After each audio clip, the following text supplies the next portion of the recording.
ओम नमो भगवते वासुदेवाय। भागवत पुराण एकादश स्कंद 13वां अध्याय।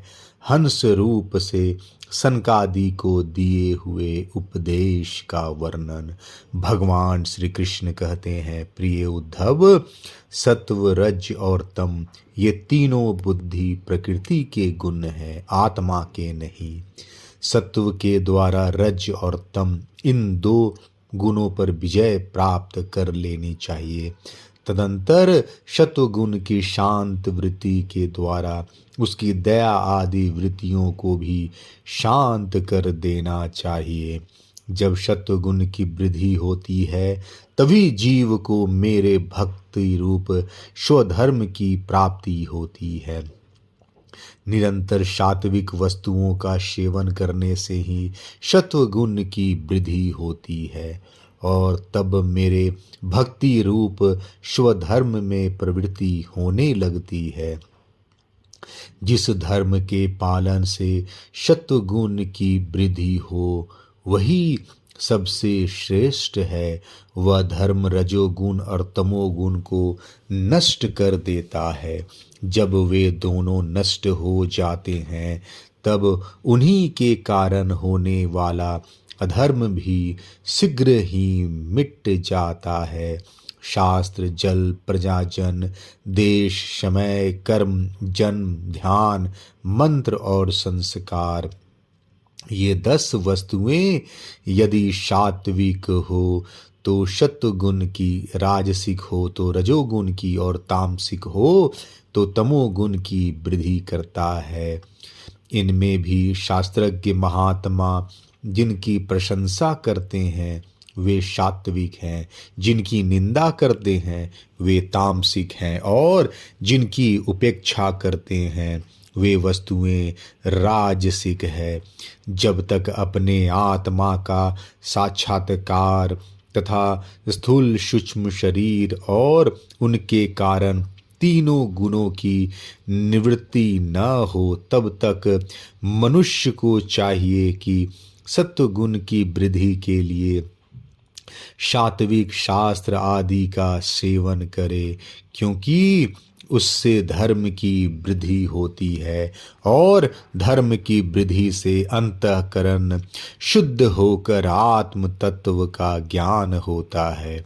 बांसों की रगड़ से आग पैदा होती है और वह उनके सारे वन को जलाकर शांत हो जाती है।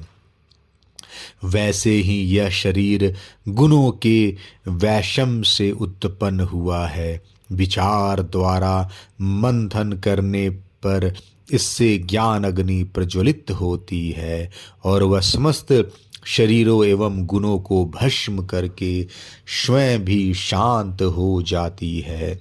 उद्धव जी ने पूछा, भगवन, प्रायः सभी मनुष्य इस बात को जानते हैं कि विषय विपत्तियों के घर हैं, फिर भी वे कुत्ते, गधे और बकरे के समान दुख सहन करके भी उन्हीं को ही भोगते रहते हैं। इसका क्या कारण है? भगवान श्री कृष्ण ने कहा, प्रिय उद्धव, जीव जब अज्ञानवश अपने स्वरूप को भूलकर हृदय से सूक्ष्म स्थूल आदि शरीरों में अहम बुद्धि कर बैठता है, जो कि सर्वथा भ्रम ही है, तब उसका शत्रु प्रधान मन घोर रजोगुण की ओर झुक जाता है, इससे व्याप्त हो जाता है। बस जहाँ मन में रजोगुण की प्रधानता हुई कि उसमें संकल्प विकल्पों का तांता बंध जाता है। अब वह विषयों का चिंतन करने लगता है और अपनी दुर्बुद्धि के कारण काम के फंदे में फंस जाता है, जिससे फिर छुटकारा होना बहुत ही कठिन है। अब वह अज्ञानी कामवश अनेकों प्रकार के कर्म करने लगता है और इंद्रियों के वश होकर यह जानकर भी कि इन कर्मों का अंतिम फल दुख ही है, उन्हीं को करता है।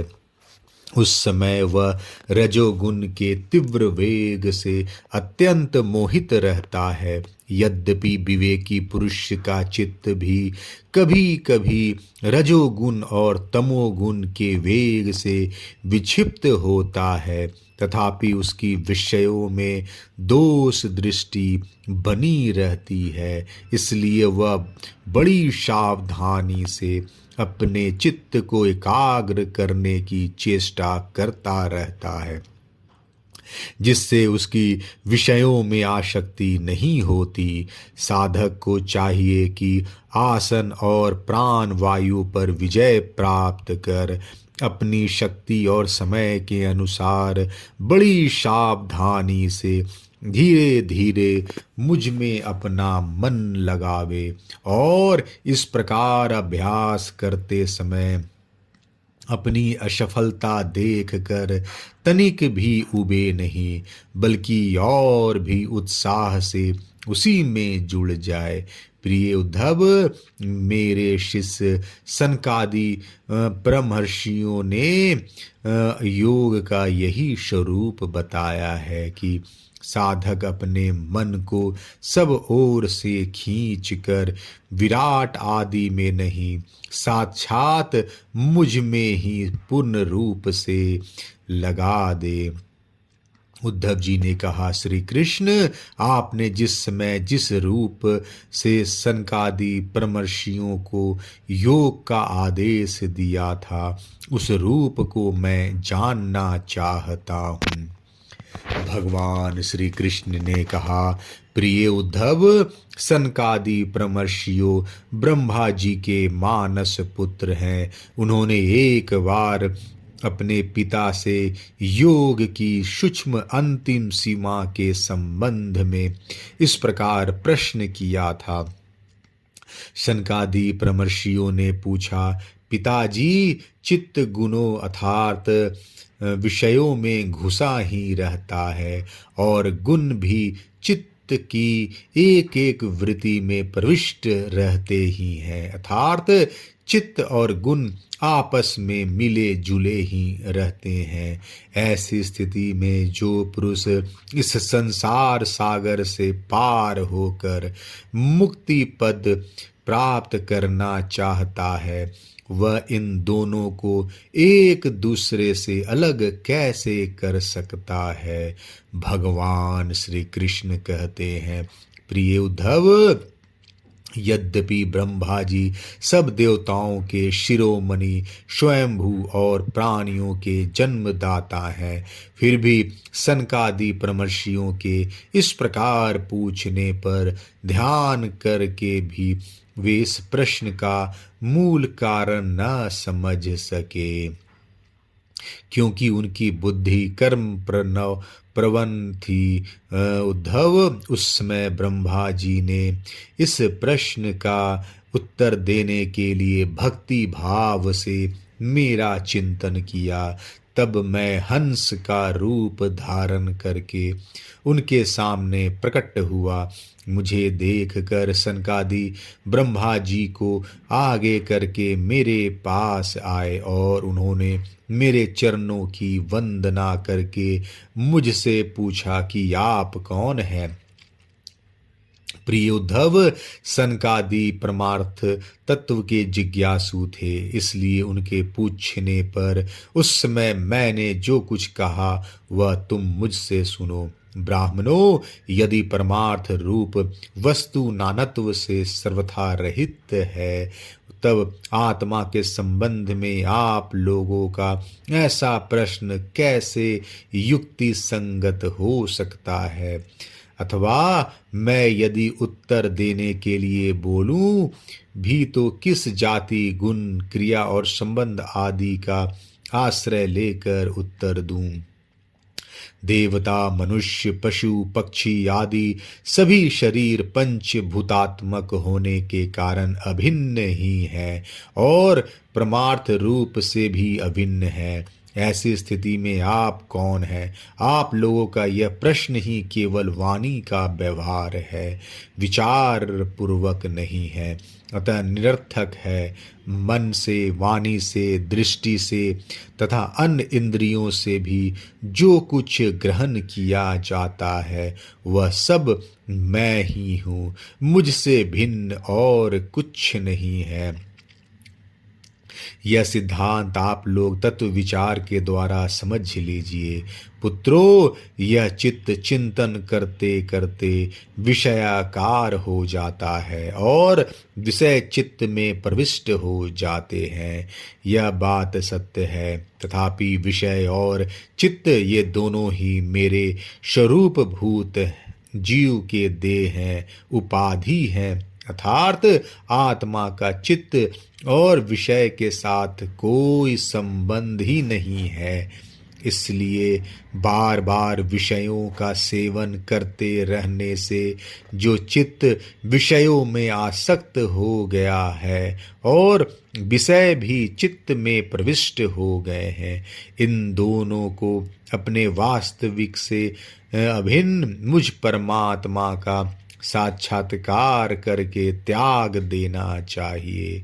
जागृत, स्वप्न और सुषुप्ति ये तीनों अवस्थाएं सत्व आदि गुणों के अनुसार होती है और बुद्धि की वृत्तियां है सच्चिदानंद का स्वभाव नहीं। इन वृत्तियों का साक्षी होने के कारण जीव उनसे विलक्षण है। यह सिद्धांत श्रुति, युक्ति और अनुभूति से युक्त है, क्योंकि बुद्धि वृत्तियों के द्वारा होने वाला यह बंधन ही आत्मा में त्रिगुणमय वृत्तियों का दान करता है। इसलिए तीनों अवस्थाओं से विलक्षण और उनमें अनुगत मुझ तुरीय तत्व में स्थित होकर इस बुद्धि के बंधन का परित्याग कर दें। तब विषय और चित्त दोनों का युगपत त्याग हो जाता है। यह बंधन अहंकार की ही रचना है और यही आत्मा के परिपूर्णतम सत्य, अखंड ज्ञान और परमानंद स्वरूप को छिपा देता है। इस बात को जानकर विरक्त हो जाएं और अपने तीन अवस्थाओं में अनुगत तुरीय स्वरूप में होकर संसार की चिंता को छोड़ दे। जब तक पुरुष की भिन्न भिन्न पदार्थों में सत्व बुद्धि, अहम बुद्धि और मम बुद्धि युक्तियों के द्वारा निवृत्त नहीं हो जाती, तब तक वह ज्ञानी यद्यपि जागता है तथापि सोता हुआ सा रहता है। जैसे स्वप्न अवस्था में जान पड़ता है कि मैं जाग रहा हूँ। आत्मा से अन्य देव आदि प्रतीयमान नाम रूपात्मक प्रपंच का कुछ भी अस्तित्व नहीं है। इसलिए उनके कारण होने वाले वर्णाश्रम आदि भेद, स्वर्ग आदि फल और उनके कारण भूत कर्म, ये सब के सब इन आत्मा के लिए वैसे ही मिथ्या है जैसे स्वप्नदर्शी पुरुष के द्वारा खेले हुए सब के सब पदार्थ हैं। जो जागृत अवस्था में समस्त इंद्रियों के द्वारा बाहर दिखने वाले संपूर्ण क्षण भंगुर पदार्थों को अनुभव करता है और स्वप्नावस्था में हृदय में ही जागृत में देखे हुए पदार्थों के समान ही वासना में विषयों का अनुभव करता है और सुषुप्ति अवस्था में उन सब विषयों को समेट कर उनके लय को भी अनुभव करता है। वह एक ही है। जागृत अवस्था के इंद्रिय, स्वप्न अवस्था के मन और सुषुप्ति की संस्कारवती बुद्धि का भी वही स्वामी है, क्योंकि वह त्रिगुणमय तीनों अवस्थाओं का साक्षी है। जिस मैंने स्वप्न देखा, जो मैं सोया वही मैं जाग रहा हूँ। इस स्मृति के बल पर एक ही आत्मा का समस्त अवस्थाओं में होना सिद्ध हो जाता है। ऐसा विचार कर मन की ये तीनों अवस्थाएं गुणों के द्वारा मेरी माया से भी अंश स्वरूप जीव में कल्पित की गई है और आत्मा में ये नितांत सत्य है। ऐसा निश्चय करके तुम लोग अनुमान सत्व पुरुषों द्वारा किए गए उपनिषदों के श्रवण और तीक्ष्ण ज्ञान खड्ग के द्वारा सकल संशय के आधार अहंकार का छेदन करके हृदय में स्थित मुझ परमात्मा का भजन करो। यह जगत मन का विलास है, दिखने पर भी नष्ट प्राया है। अताल चक्र लुकारियों की बनेठी के समान अत्यंत चंचल और भ्रम मात्र है। ऐसा समझे। ज्ञाता और ज्ञेय के भेद से रहित एक ज्ञान स्वरूप आत्मा ही अनेक सा प्रतीत हो रहा है। यह स्थूल शरीर, इंद्रियें और अंतःकरण रूप तीन प्रकार का विकल्प गुणों के परिणाम की रचना है और स्वप्न के समान माया का खेल है, अज्ञान से कल्पित है। इसलिए उस देहादि रूप दृश्य से दृष्टि हटाकर तृष्णा रहित इंद्रियों के व्यापार से हीन और निरीह होकर आत्मानंद के अनुभव में मग्न हो जाए। यद्यपि कभी कभी आहार आदि के समय यह देहादिक प्रपंच में आता है, तथापि यह पहले ही आत्म वस्तु से अतिरिक्त और मिथ्या समझकर छोड़ा जा चुका है। इसलिए वह पुनः भ्रांति मूलक मोह उत्पन्न करने में समर्थ नहीं हो सकता। देहापात पर्यंत केवल संस्कार मात्र उसकी प्रतीति होती है। जैसे मदिरा पीकर उन्मत्त पुरुष यह नहीं देखता कि मेरे द्वारा पहना हुआ वस्त्र शरीर पर है या गिर गया, वैसे ही सिद्ध पुरुष जिस शरीर से उसने अपने स्वरूप का साक्षात्कार किया है वह प्रारब्धवश खड़ा है, बैठा है या दैववश कहीं गया या आया है। नश्वर शरीर संबंधी इन बातों पर दृष्टि नहीं डालता। प्राण और इंद्रियों के साथ यह शरीर भी प्रारब्ध के अधीन है। इसलिए अपने आरंभ बनाने वाले कर्म जब तक हैं तब तक उनकी प्रतीक्षा करता ही रहता है, परंतु आत्म वस्तु का साक्षात्कार करने वाला तथा समाधि पर्यंत योग में आरूढ़ पुरुष स्त्री पुत्र धन आदि प्रपंचों के सहित उस शरीर को फिर कभी स्वीकार नहीं करता, अपना नहीं मानता। जैसे जागा हुआ पुरुष स्वप्न अवस्था के शरीर आदि को शनकादि ऋषियों, मैंने तुमसे जो कुछ कहा है वह सांख्य और योग दोनों का गोपनीय रहस्य है। मैं स्वयं भगवान हूँ, तुम लोगों को तत्व ज्ञान का उपदेश करने के लिए ही यहाँ आया हूँ।